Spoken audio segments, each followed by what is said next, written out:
How to change color within the weft, the packing material of a weaving. I have a weaving started, and you can refer to the previous video to get down the tabbying technique to secure the continuous warp that we're working with here. But all of this logic applies to a discontinuous warp as well. So I have 4 picks of tabby. I'm going to start color changing by going into the center and bringing in with the gray and bringing in this pink warp. And I'm going to show you how to make colors line up side by side while allowing the warp to split and create a slit. And I'm going to show you ways to interlace the 2 colors to make it a consistent pattern or image. This is not the image weaving demo. Please refer to the other video for that. With this video demo, I'm also incorporating a ruler, a flat metal ruler that I use as a shed stick. Shed is part of our vocabulary, and what this ruler does is it interlaces between one set of warp ends, and when you flip it like this, it opens up the strings, and you can very easily pass your needle through that. Tapestry requires hand picking, so this speeds up one direction of the weaving process like a lot. So I'm just going to randomly come into a place. I'm going to pull my gray weft all the way through. I'm going to weave it as if it was going all the way across the plane. Kind of set it up for that, see? And then I'm going to pause before I beat it down. And I'm going to bring in this pink color. And remember, we have this beautiful shed already made, so it's very easy to do color changing. And I'm just going to bring this. Now, these are both under their respective warp ends, and they have one warp end that they should both be going over. There's really no wrong way to do this, so long as the colors are working to do what you want them to do. Okay, so again, I am not beating across, I am beating at an arc. So both colors together make an arc. I'm just going to beat them down a little to get them placed. And then if I want to leave a slit between the 2 colors, I do not join them. I choose the turnaround point and then I maintain it.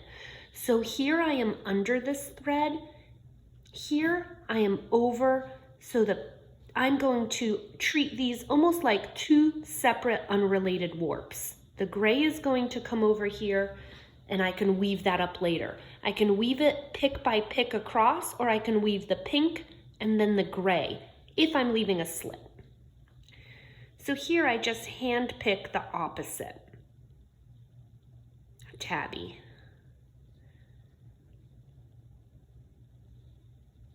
Pull that through a little bit, finish out the plane. And then I'm going to go ahead and pull that all the way through. Maintain my selvages, because this, you'll have selvages now here, here, and then in the center here, there'll be an opportunity to kind of maintain a straight edge too. So I can go ahead, these can remain unrelated, and I can just beat this down.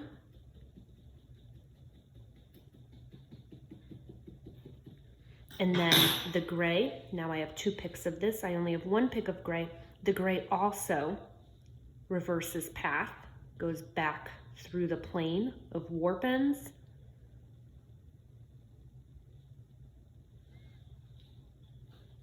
And gets packed down in an identical way.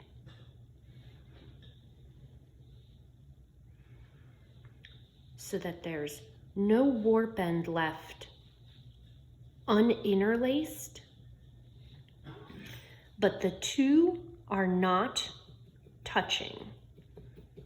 So refer to some of those artist samples in the PowerPoint to see where weavers have used slits. These can be practical, you can pass things through them, or they can just be visually interesting elements. Now I'm going to come back through and make another pass, but this time I'm going to join the two colors together. So again, I'm going to make that shed. Very easy to come back to the center where the colors meet with my two wefts. And there's many different ways to connect and interlace the two. There is an image in the PowerPoint that goes over different joining strategies. I find that the simplest one, and for me, the kind of most romantic one, it kind of reminds me of a nice hand holding, is to just take the two and just kind of make them join. See? Interlace them within each other. Beat that down. Make sure it's not too dense in the center and doesn't throw off that pattern. And then you just continue by weaving back through, oops, excuse me, by weaving back through, put the shed stick down, and continuing just as you had to offset the tabby in the previous pass.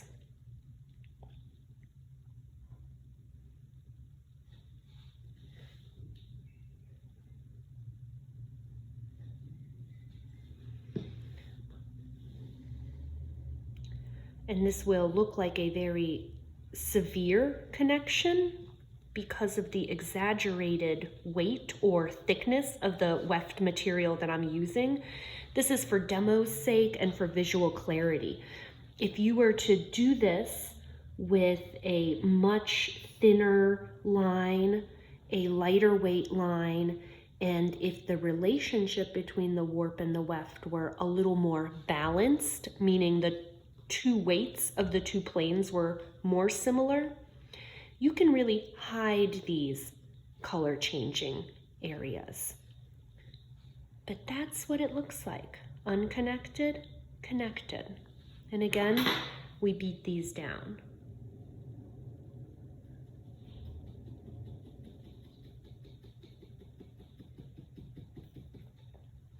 And you can imagine certainly alternating between the two as well, and making small openings, maybe passing some objects or materials through there, or using it to make a permeable screen, play a video on the other side, something like that. There's so much you can do with just that limited skill set of tabby and color change, open and interlocked.